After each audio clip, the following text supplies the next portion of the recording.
इस आज हम UPTET 2017 paper second language Hindi की देखेंगे।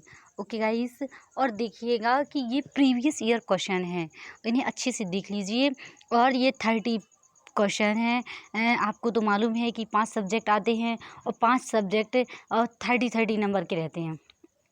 चलिए देख लेते हैं हिंदी के क्वेश्चन, वेरी इम्पोर्टेंट। और यदि हम प्रीवियस ईयर का पेपर देख लेते हैं, एनालिसिस कर लेते हैं, तो हमें एग्ज़ाम को समझने में आसानी होती है। इसलिए हमें पहले एग्ज़ाम के प्रीवियस ईयर पेपर देखना चाहिए। और चलिए क्वेश्चन देख लेते हैं बगैर टाइम वेस्ट किए। ओके। परिसीमन का विलोम क्या है? परिसीमन का विलोम है क्या है? आसीमन। परिसीमन का विलोम क्या है? आसीमन। परिसीमन का विलोम है असीमन। परिसीमन का अर्थ है सीमा निश्चित करना, अर्थात असीमन का अर्थ सीमा का समापन करना। असीमन का अर्थ क्या है? सीमा का समापन करना। शेष क्या है? त्रुटि है ना। और चलिए ओके, विलोम क्या है? अब विलोम शब्द का उल्टा और विपरीत अर्थ बताने वाले शब्द को विलोम या विपरीतार्थक शब्द कहते हैं, जैसे रात का दिन और बुद्धिमान का मूर्ख। चलिए नेक्स्ट क्वेश्चन देख लेते हैं बगैर टाइम वेस्ट किए। घूसर शब्द का पर्याय क्या है? घूसर। घूसर क्या है? गंधर्व। गंधर्व का है इसका पर्याय मतलब पर्यायवाची। घूसर शब्द का पर्याय गंधर्व है। घूसर के पर्याय घूसर के अन्य पर्यायवाची शब्द है खर, धूसर, खर, धूसर, शीतला वाहन और चक्रीवान, गधा आदि। शेष विकल्प असंगत हैं और सही विकल्प। और चलिए नेक्स्ट जल्दी से थोड़ी सी और देख लेते हैं। मेघ का बादल, जलधर, पयोधर और घन। मेघ का है अश्व का है घोटक, सैंधव, तुरंग, रवि, पुत्र, बाजी, घोड़ा, तुरंगम, वाह है अश्व का है। अजा का है छेरी, बकरी, छागी। चलिए अब इतना ही एक्स्ट्रा फैक्ट बहुत है। चलिए नेक्स्ट देख लेते हैं। धूतों अर्थात जीवों द्वारा होने वाला दुख वाक्य के लिए कौन सा उपयुक्त है? धूतों अर्थात जीवों द्वारा होने वाला दुख वाक्य क्या है? अधिभौतिक। धूतों अर्थात जीवों द्वारा होने वाला है दुख है अधिभौतिक। धूतों अर्थात जीवों द्वारा होने वाला दुख वाक्य के लिए एक शब्द अधिभौतिक है। शेष विकल्प असंगत है। चलिए नेक्स्ट देख लेते हैं बगैर टाइम वेस्ट किए। ऊँट की चोरी निहरे का अर्थ है। ऊँट की चोरी निहरे का अर्थ है बड़े काम छिपकर नहीं किए जा सकते, है ना। ऊँट की चोरी निहरे का अर्थ है बड़े काम छिपकर नहीं किए जा सकते। चलिए नेक्स्ट देख लेते हैं। पंकज में कौन सा समास है? पंकज में है बहुब्रीहि समास। बहुब्रीहि समास क्यों है इसका हम सॉल्यूशन देखेंगे। पंकज में बहुब्रीहि समास है क्योंकि इसका पहला और उत्तर पद प्रधान नहीं है, जबकि इसका संयुक्त या अन्य पद प्रधान है। शेष विकल्प अनुचित हैं। ओके, चलिए नेक्स्ट देख लेते हैं। अयोगवाह शब्द, अयोगवाह किसे कहा जाता है? अयोगवाह कहा जाता है अनुस्वर्ग और विसर्ग को अयोगवाह कहा जाता है। ओके, अयोगवाह अनुस्वर की मतलब एक तरह से अंग की बिंदी रहती है वो हो गई, और विसर्ग को कहते हैं क्योंकि यह ना तो स्वर के अंतर्गत आते हैं ना ही व्यंजन के अंतर्गत आते हैं, लेकिन यह स्वर के अंत में अवश्य लगते हैं। आह और आह, अंग और आह, ये दो अयोगवाह हैं। चलिए नेक्स्ट देखते हैं। निम्नलिखित पंक्तियों में कौन सा रस प्रयुक्त है? एक ओर अज रही लखी, एक ओर मृगराय, बिकट बटोही बीच ही परियो मूर्छा खाए। कौन सा अलंकार है? भयानक।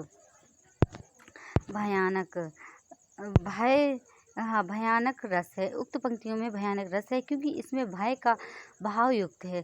शेष विकल्प असंगत हैं। चलिए नेक्स्ट देखते हैं।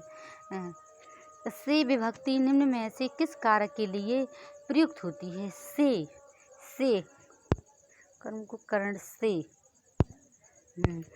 विभक्ति उपयुक्त में से करण कारक के लिए प्रयुक्त होती है।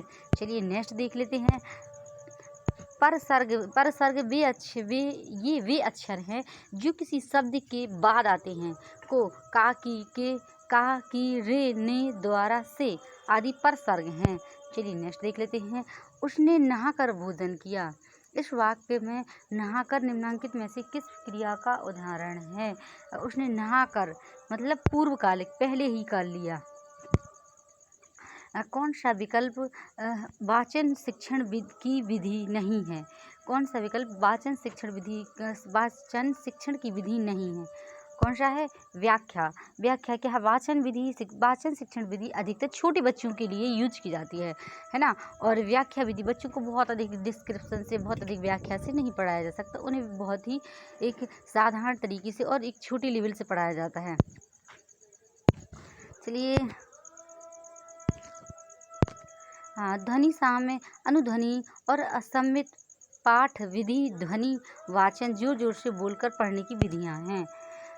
निम्न में से अभिवृत्त्यात्मक उद्देश्य कौन सा है? अभिवृत्त्यात्मक उद्देश्य कौन सा है?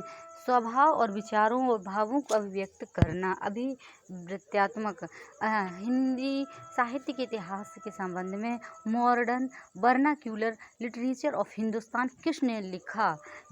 जॉर्ज अब्राहम ग्रियर्सन ने मॉडर्न वर्नाक्यूलर लिटरेचर ऑफ सिद्धांत लिखा। विरहिणी बावरी सी भई, ऊंची चढ़ी अपने भवन में टेरत हाय दई, ले अंचरा मुख अंशुवन पहुँचत उगरे गात सही। इसमें ये पंक्तियाँ किसकी हैं? ये पंक्तियाँ मीराबाई की हैं। हिंदी का पहला पत्र कौन सा है? उद्दंत मार्तंड हिंदी का पहला पत्र है। सूफी संतों की छंद की शैली क्या है? सूफी संतों के हैं मसनवी ऐसे याद कैसे करेंगे? मसनवी ऐसे याद करेंगे कि इसमें भी सा आता है, इसमें भी सा आता है, इसलिए मसनवी ऐसे अपने माइंड में कुछ ही टाइम के मतलब एक तरह से बैठा लेंगे कि इसमें सा आता है बस, क्योंकि चलो ठीक है। नेक्स्ट देखते हैं, थोड़ा सा इसका डिस्क्रिप्शन देख लेते हैं। सूफी संतों की शैली मसनवी है, जिस रचना के प्रारंभ में ईश वंदना, पैगंबर की स्तुति, साहे वक्त की प्रशंसा की जाती है, वह मसनवी शैली कहलाती है। शेष विकल्प असंगत है। सही विकल्प मसनवी है। गुड़िया भीतर गुड़िया के रचनाकार कौन है? मैत्रेयी पुष्पा गुड़िया भीतर गुड़िया के रचनाकार हैं। चलिए नेक्स्ट थोड़ा बहुत देखते हैं डिस्क्रिप्शन। कृष्णा सोबती हिंदी की आख्यायिका फिक्शन लेखिका है। प्रभा खेतान हिंदी भाषा की लब्ध प्रतिष्ठित उपन्यासकार, नारीवादी चिंतक, समाज सेविका थी। उषा प्रेमदा हिंदी साहित्यकार हैं। चलिए नेक्स्ट देखते हैं बगैर टाइम वेस्ट किए। सौ अजान एक सुजान के रचनाकार का नाम बताइए। सौ अजान एक सुजान का क्या है? बालकृष्ण भट्ट। आजान सौ अजान एक सुजान के रचनाकार हैं। सौ अजान एक सुजान के रचनाकार हैं बालकृष्ण भट्ट। पंडित बालकृष्ण भट्ट हिंदी साहित्य के सफल पत्रकार, उपन्यासकार, नाटक और निबंधकार थे। उन्हें आज की गद्य प्रधान कविताओं का जनक माना जा सकता है। वे सौ अजान एक सुजान को एक प्रबंध कल्पना मानते थे। चलिए नेक्स्ट देख लेते हैं। गोस्वामी तुलसीदास का निधन वाराणसी के किस घाट पर हुआ? अस्सी घाट पर। गोस्वामी तुलसीदास का निधन हुआ वाराणसी के 80 घाट पर उनका निधन हुआ। 1680 में 80 घाट पर, संवत 1680 सन 1923 ईस्वी में 80 घाट पर वे परम धाम को सिधारे। उनकी मृत्यु के संबंध में एक दोहा प्रचलित है। संवत 1680 अस्सी गंग के तीर, श्रावण शुक्ला सप्तमी, तुलसी तज्जो शरीर। चलिए भक्तमाल के रचनाकार हैं नाभादास।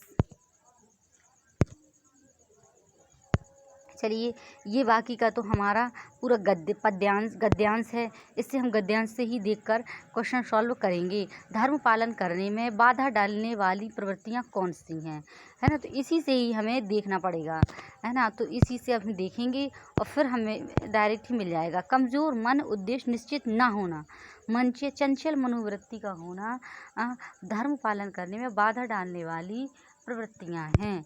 चलिए नेक्स्ट देख लेते हैं। इसमें भी हमें इसी से ही हमें आंसर देखना पड़ेगा। संसार के बड़े बड़े लोगों ने सबसे श्रेष्ठ किसे माना है? अपने कर्तव्य को। हाँ, निर्बलता शब्द में उपसर्ग प्रत्यय का सही है। निर्धन बल धन ता। चलिए नेक्स्ट देख लेते हैं। कायर का भाववाचक संज्ञा क्या है? कायरता का है कायरता। कायर की भाववाचक संज्ञा क्या है? कायरता। चलिए अब नेक्स्ट देख लेते हैं। अपना मतलब निकालने वाला के लिए उचित शब्द क्या है? स्वार्थी। कौन सा शब्द शुद्ध है? गलियों को चौड़ा करना आवश्यक है, ये शुद्ध है। खेतों में लंबी लंबी घास उग आई। खेतों में लंबी लंबी घास उगाई, ये है ना। और परशुराम को क्रोधाग्नि ने क्षत्रियों को परशुराम के क्रोधाग्नि ने क्षत्रियों को जला दिया। तो परशुराम की क्रोधाग्नि ने क्षत्रियों को जला दिया। वृक्षों पर कोयल कूक रही है, तो वृक्ष पर कोयल कूक रही है। ओके गाइस, चलिए नेक्स्ट देखते हैं। विद्यार्थी में कौन सी संधि है? विद्यार्थी में दीर्घ संधि है। दीर्घ संधि, चलो संधि देखते हैं। दीर्घ संधि दो शब्दों के मेल से जो विकार या परिवर्तन होता है उसे संधि कहते हैं। संधि 3 प्रकार की: स्वसंधि, व्यंजन संधि, विसर्ग संधि। ओके गाइस, चलिए थोड़ा सा उदाहरण देख लेते हैं। दीर्घ क्या है? स्योधन आलय शिवालय, गिरिधन इंद्र गिरिन्द्र। क्या होता है? ई मिलकर बड़ी ई, सो गिरि इंद्र। चलिए नेक्स्ट देख लेते हैं। गुण संधि देखते हैं। गुण संधि देवधन इंद्र देवेंद्र। ये संधि विच्छेद हैं गुण की वृद्धि की। एक गुण दीर्घ का मतलब होता है एक अच्छी लैंग्वेज में, साधारण सी लैंग्वेज में समझ लेते हैं। दीर्घ का क्या है? जिसमें बड़ा, जैसे विद्या धन आलय, विभाजन के टाइम पे या विच्छेद के टाइम पे या विग्रह के टाइम पे हम मतलब एक तरह से बड़ा शब्द देखते हैं विच्छेद करते टाइम, तो समझ जाते हैं दीर्घ है। गुण संधि का क्या है? मतलब 3 शब्द रहते हैं, देव धन इंद्र, है ना, और भी कुछ रहेगा, ज़्यादातर देव धन ऋषि देवर्षि, इसमें 3 शब्द रहें तो ये समझ जाइएगा कि गुण संधि है।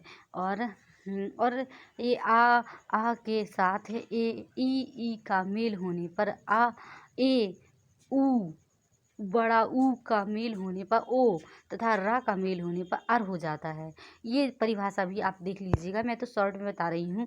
वृद्धि संधि क्या है? एक धन एक एका एक। चलिए अब गुण संधि देखते हैं।